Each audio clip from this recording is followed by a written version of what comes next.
Welcome back to another U.S. immigration law video. Today we are continuing to address the recent updates to the definitions of the USMCA or TN occupations that USCIS released. And one of the most significant changes, in my opinion, happened to the occupation of engineer.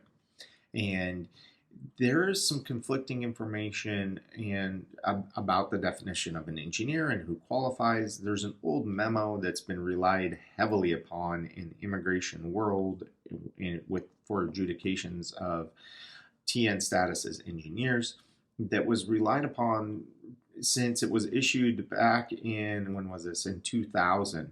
And a lot of individuals have been able to obtain TN status solely based on this memo and its interpretation of who qualifies for TN status. And under this memo, it's called the Cronin Memo, it says that the NAFTA appendix of occupations includes the occupation of an engineer. And when it talks about the engineer, then it also talks about the minimum requirements of a bachelor's degree or a state or provincial license, and that it doesn't have any further delineation of the types of engineers that qualify, such as civil, mechanical, or electrical engineers.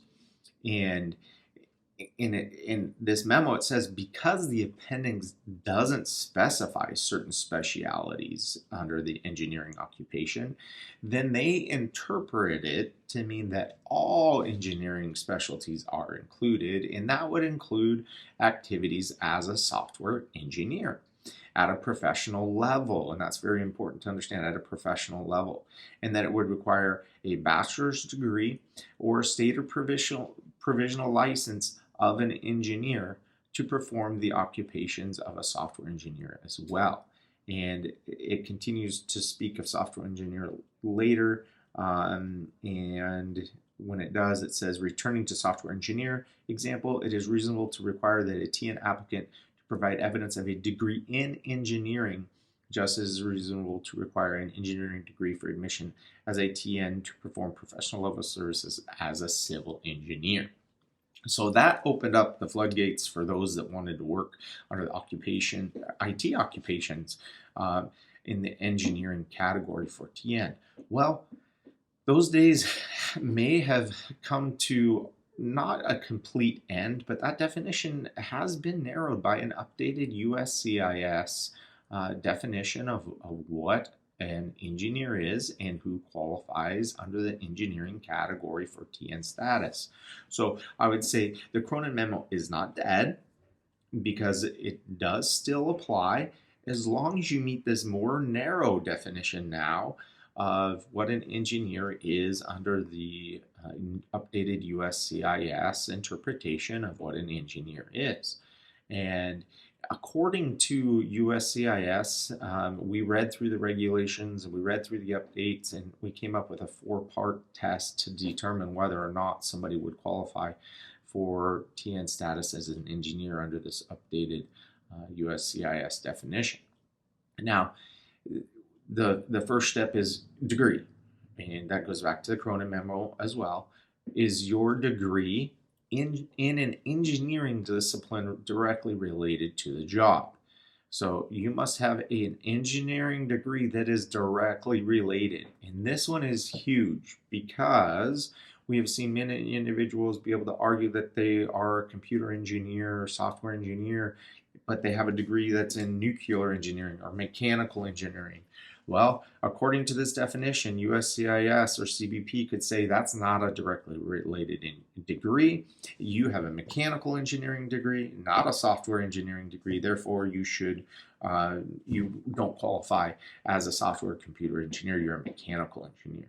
Now, there is still some interpretation there. If you're working for a company that does mechanical engineering and you're working with mechanical engineering software, well, you could probably still make an argument that you qualify with that mechanical engineering degree. But you need to be on notice that they have narrowly defined what that degree type must be. It doesn't say just an engineering degree. It says in an engineering discipline directly related to the job. So pay careful attention to that update. Now, it also says, and it clearly states, and this has always been the case, but they clearly state it in their definition of what an engineer is, that you must rely on the Occupational Outlook Handbook from the Department of Labor to determine whether or not your degree would match that occupation in that engineering discipline. So relying heavily on the Occupational Outlook Handbook is very important here. And whether or not the Occupational Outlook Handbook would list your degree specifically as one that would qualify you under that engineering discipline. And if it does not list your degree, then you could run into a roadblock in obtaining TN status for your specific position. Also, and this has always been the case, what are your job duties? And do those job duties align with engineering? And it explicitly states that this is not for general tech support or development work, okay? So it explicitly states that that is not allowed under the engineering occupation. So no general tech support and no developmental work either if you're working under the engineering occupation. And it also clarifies what titles are acceptable. And here you could go back to the OOH, because OOH also lists acceptable titles for specific occupations.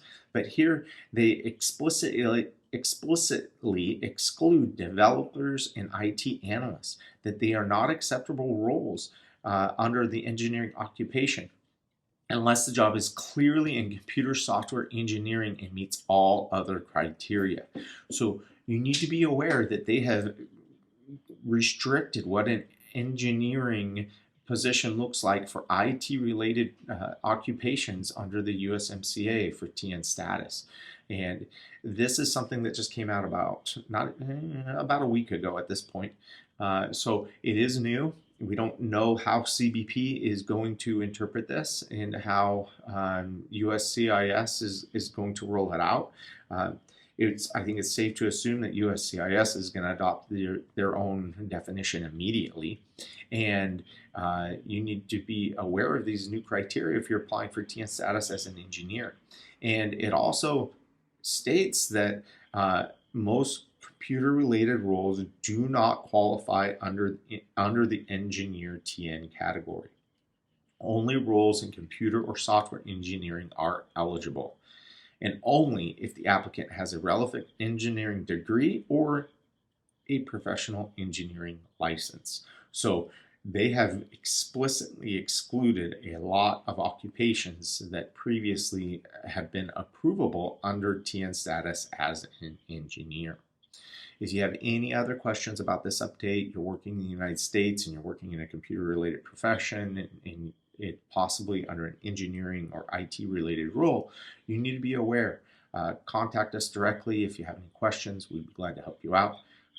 If you haven't already, please subscribe to our channel, give us a thumbs up, and if there's anybody out there that you think would find this content helpful, please share it with them as well.